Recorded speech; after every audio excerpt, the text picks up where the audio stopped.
Top 5 real-life criminal minds that shocked the world. The body lay just beyond the tree line, where the Florida brush thickened and the road noise faded into a low, constant hum. A trucker had spotted it at dawn while pulling off the highway to stretch his legs. He noticed the car first, abandoned, door ajar, keys gone. Then the smell. Then the stillness that didn't belong. By the time deputies arrived, the sun was already punishing the asphalt. Sweat pooled under collars as they secured the area. The victim was a middle-aged man, neatly dressed, pockets turned out, wallet missing. There were no witnesses, no clear struggle, no immediate answers. Just another death on a long stretch of Florida road that had seen too many. At first, it looked like a robbery gone wrong. Then it happened again. Another man. Another highway. Another body tucked away where no one would find it quickly. The locations weren't random, but they weren't clustered either. It felt like the crimes were moving, drifting north, then south, following a rhythm only the killer understood. Investigators pinned photos to a board and stepped back. The victims shared little beyond gender and circumstance. Different jobs. Different towns. Different routines. The only consistent detail was the road itself. Florida highways are strange places. They promise escape and deliver isolation. People disappear there every day without drama. Tourists who miss turns, drifters chasing warmth, lives that slide out of focus. Whoever was responsible for these deaths knew that. They also knew how to vanish. The first real lead didn't come from the bodies. It came from a witness who hadn't known she was one. At a rest stop off Interstate 95, a clerk reported a strange encounter. A woman, dirty and sunburned, had argued loudly with a man near a silver sedan. The fight ended abruptly. The man drove off alone. The woman lingered, shaking, then disappeared on foot toward the tree line. The clerk remembered her because she was angry, because she didn't look afraid, and because she cursed with a rawness that made people step back. Detectives logged the tip and moved on. Florida was full of arguments like that.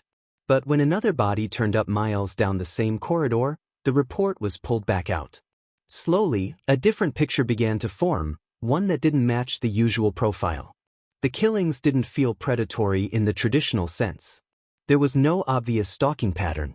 No trophy taking. No escalation anyone could track cleanly.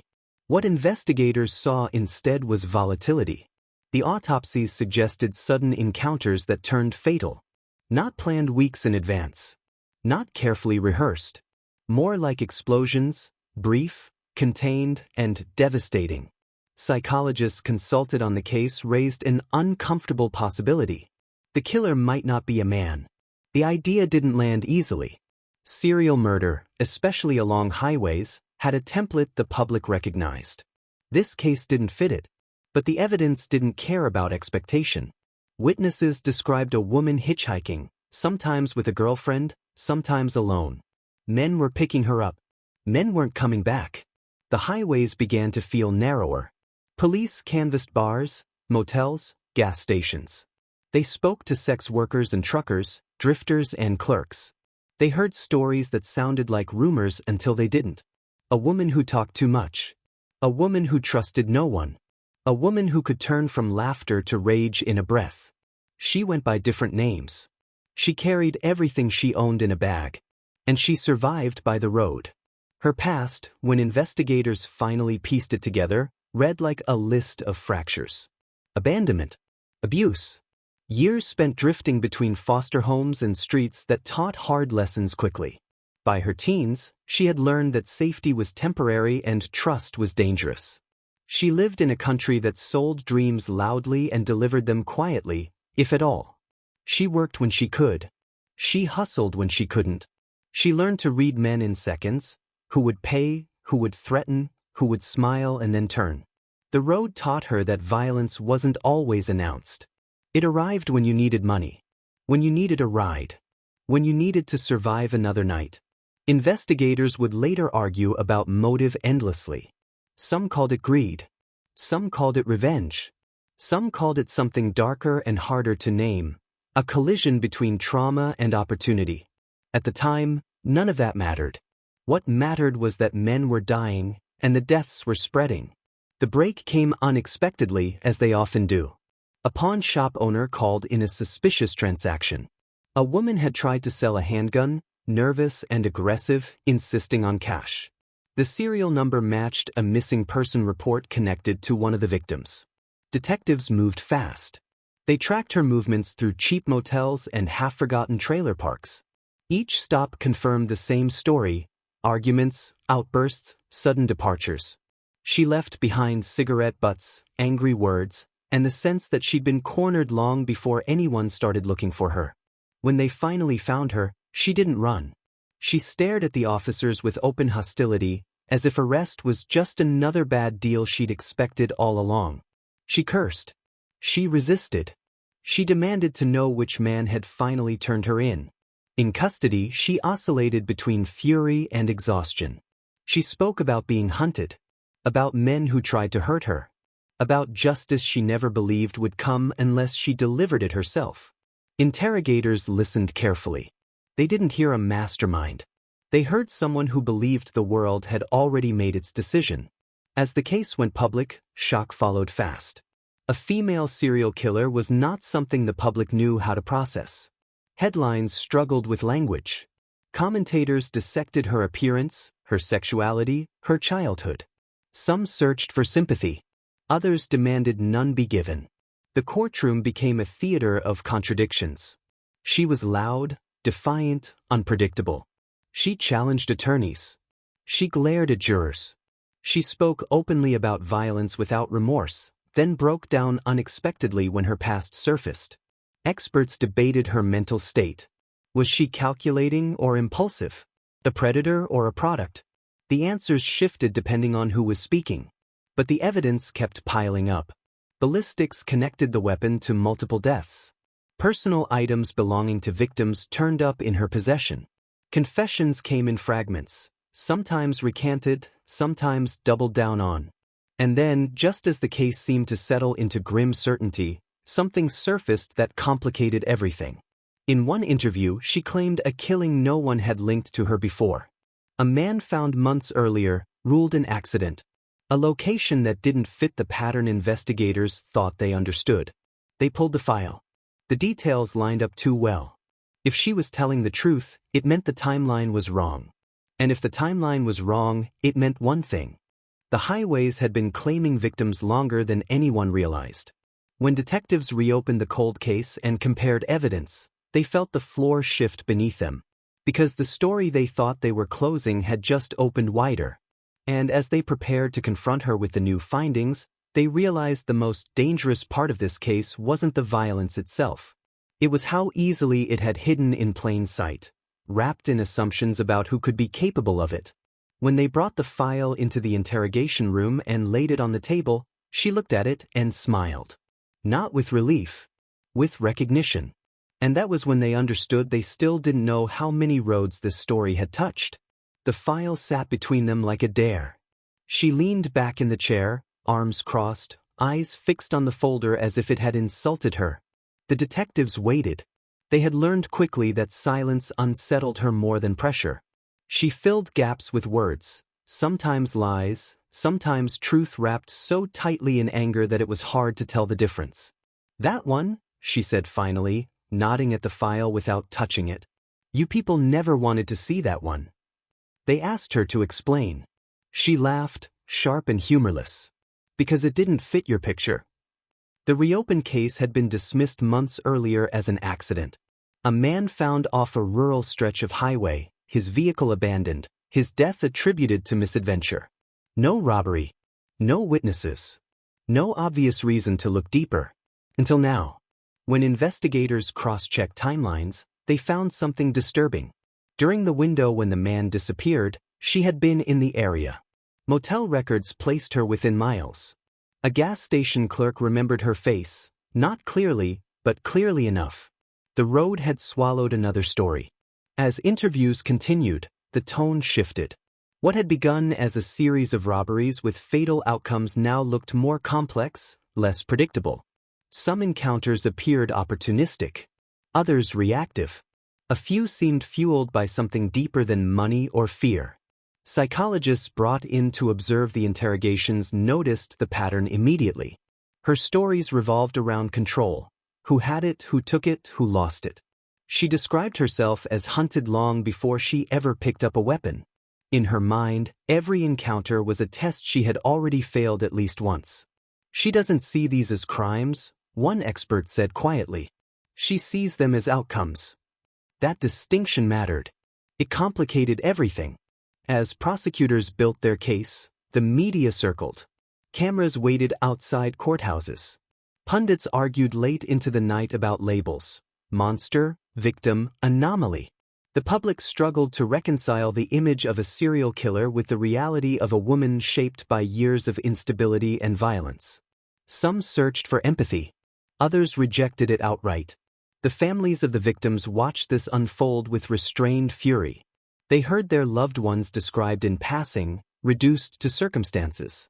They listened as attention drifted toward the killer's childhood, her trauma, her psychology. To them, it felt like erasure. Prosecutors adjusted strategy accordingly. They focused on evidence, ballistics, timelines, witnesses who had seen her with the victims, items recovered from her possession that could not be explained away by coincidence. Each piece tightened the narrative, even as she tried to unravel it with defiant testimony and sudden reversals. At times, she claimed self-defense. At others, she dismissed the men as predators who deserved what they got. The truth sat somewhere between accusation and confession, blurred by memory and motive. Behind the scenes, detectives faced a different challenge. Every new admission forced them to question how many cases they had missed. Florida's highways stretched endlessly, dotted with places where people passed through without leaving footprints. The system was not built to connect dots across counties when victims didn't share obvious links. They re-examined unsolved deaths. They compared methods, locations, timelines. Some cases fell away. Others lingered uncomfortably close. The possibility that there were more victims, ones who would never be officially tied to her, hung in the air like humidity before a storm. She moved like the road itself, one investigator said. Always there, never staying long enough to be noticed. That mobility had protected her. It had also complicated accountability. In court, she became unpredictable. One day, she shouted at the judge. Another, she wept openly when a photograph was shown. She fired attorneys, then demanded their return. She oscillated between wanting to tell her story and wanting to burn it down entirely. The jury watched closely. Experts testified about her psychological state, her history of trauma, her difficulty regulating emotion. The prosecution countered with planning, intent, repetition. This wasn't a single act of desperation, they argued. It was a pattern sustained over time. She listened to all of it with visible impatience. When she took the stand, she spoke in absolutes. She rejected the idea that the system could judge her fairly. She framed herself as a product of violence responding to violence. She denied being a predator, even as evidence suggested otherwise. The courtroom struggled to contain the contradictions. Outside, the public argued about what justice should look like in a case like this. Could understanding coexist with punishment? Did explanation risk justification? Was this a rare exception or a warning that assumptions about danger were dangerously narrow? The case forced those questions into the open. As verdicts came down one by one, the reality settled in. She was convicted. Sentences followed. But even then, the story refused to end cleanly. From prison, she continued to speak, to investigators, to journalists, to anyone who would listen. Some statements contradicted earlier testimony. Others added details no one had asked for. She claimed responsibility for acts already solved. She hinted at things no one could verify. Detectives learned to treat every word with caution. Some families found closure in certainty. Others found only more questions. A few clung to the hope that the truth, however incomplete, had finally stopped moving. The road, however, kept its secrets. Years later, a former investigator admitted something that never made it into the official record. "There were nights I wondered if we'd only caught the version of her we could understand," he said. "Not the whole thing." That uncertainty followed the case long after headlines faded.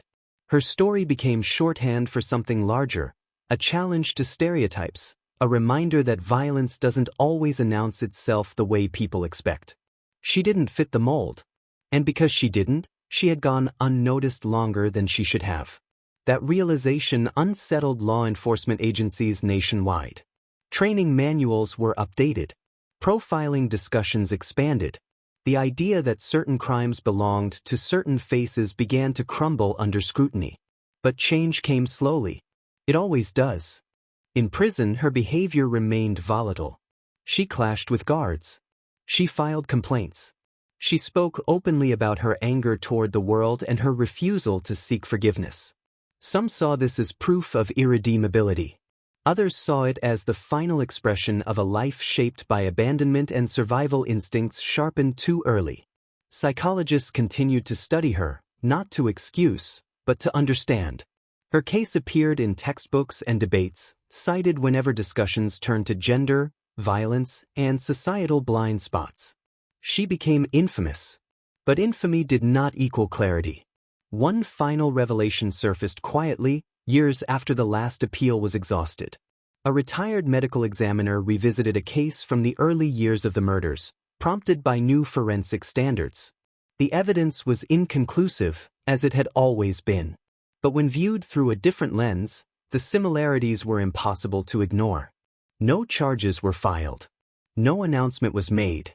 The statute of limitations, the lack of direct evidence, the passage of time, all of it stood in the way. The road kept another secret. For the families, that silence was its own verdict. They gathered privately, away from cameras, away from arguments about psychology and motive. They spoke names aloud. They shared memories that didn't fit neatly into case summaries. They reclaimed the narrative in small, human ways. And in doing so, they reminded the world of something easy to forget. This story was never just about a killer.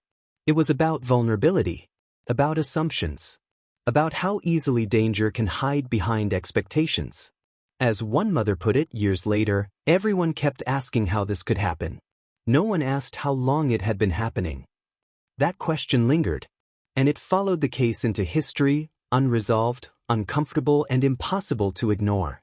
Because the highways were still there, and the shadows hadn't gone anywhere. The sentence was final, but nothing about the case felt finished. When Aileen Wuornos was led out of the courtroom, the room didn't erupt. There were no gasps, no applause, no collective release. The families sat quietly, absorbing a verdict that felt both inevitable and insufficient. Outside, cameras waited for a moment that never came. Wuornos didn't offer one. She stared straight ahead, jaw set, as if the system had only confirmed what she had always believed, that mercy was a language spoken to other people. Florida tried to move on. But the highways remembered. From death row, Wuornos continued to speak. Not carefully. Not consistently. She gave interviews that veered between clarity and chaos, certainty and contradiction. One day she insisted every killing was self-defense. Another day she claimed the world had forced her hand long before she ever touched a weapon. The public didn't know what to do with her voice. Some dismissed it as manipulation. Others heard something raw and unfiltered. A woman who had never learned how to tell her story in a way that didn't sound like an accusation. Psychologists warned against taking her words at face value, but they also warned against ignoring them completely. Wuornos didn't fit into a single box. And that, perhaps, was the most unsettling part. Law enforcement agencies quietly conducted after-action reviews. Not just of her crimes, but of the assumptions that had surrounded them. The idea that serial violence along highways belonged to a specific profile had been exposed as dangerously narrow. Wuornos hadn't stalked neighborhoods. She hadn't blended into office parks or campuses. She lived in margins, motels, rest stops, roadside bars. Places where people passed through without being cataloged. Places where disputes were expected and disappearances were inconvenient. She had survived there because she had learned how invisible those places were. Investigators acknowledged what the evidence suggested but never fully proved, that opportunity and neglect had intersected repeatedly. That if the killer had looked different, sounded different, fit expectations better, the pattern might have been recognized sooner. That realization spread quietly through departments across the country. Profiling manuals were revised. Training sessions emphasized behavior over appearance. Officers were encouraged to treat volatility as a warning sign, not a distraction. Some of that change stuck. Some didn't. Systems evolve slowly, even when history demands speed. In prison, Wuornos's world shrank to routines and walls. Her behavior remained erratic. She argued with guards, filed grievances, oscillated between paranoia and defiance. Mental health professionals noted deterioration over time, not in the way movies dramatize, but in subtler shifts, rigidity of thought, deepening distrust, narrowing focus. She spoke often about betrayal, not just by individuals, but by the idea of society itself. To her, the road had been honest. It was harsh, unpredictable, dangerous, but it didn't pretend to be anything else. Institutions, in her mind, promised protection and delivered punishment. That belief hardened until it left no room for anything else. Those who studied her case warned against turning her into a symbol of inevitability. Trauma, they argued, does not predetermine violence. Millions endure it without harming others. Wuornos's choices were her own. Both things could be true, and that complexity frustrated anyone looking for a clean ending. As the execution date approached, public interest surged again. Commentators revisited the case with fresh angles. Some focused on her crimes, others on her childhood, others on the morality of punishment itself. Wuornos, meanwhile, appeared to embrace the finality. She rejected appeals. She insisted the process move forward. She spoke about being tired of lawyers, of analysis, of being studied like an artifact. In one interview, she said she was ready to leave a world she believed had never wanted her in it. There was no apology that satisfied everyone. There was no confession that clarified everything. The night it ended, Florida held its breath and then released it slowly, unsure whether relief or unease was the appropriate response. For the families, the end was quiet. Some watched. Some couldn't. Some felt nothing at all, having spent years exhausting their capacity for reaction. Justice, when it finally arrives, rarely looks the way people imagine it will. Afterward, the case slipped back into archives and classrooms. Wuornos's name became a reference point in criminology courses and debates about gender and violence. She was cited in discussions about how trauma intersects with criminality, how stereotypes distort detection, how systems fail people long before they punish them. But among investigators who had worked the case, her story carried a different lesson. They remembered the first body by the road, the second, the third. How each one felt isolated until it wasn't. How the pattern had been there all along, scattered across miles of asphalt and assumption. One detective, long retired, admitted something years later at a conference. "We kept waiting for it to look like what we expected," he said. "By the time it did, it was already over." That sentence stayed with the audience. The highways where the murders occurred are still busy. Cars pass at 70 miles an hour.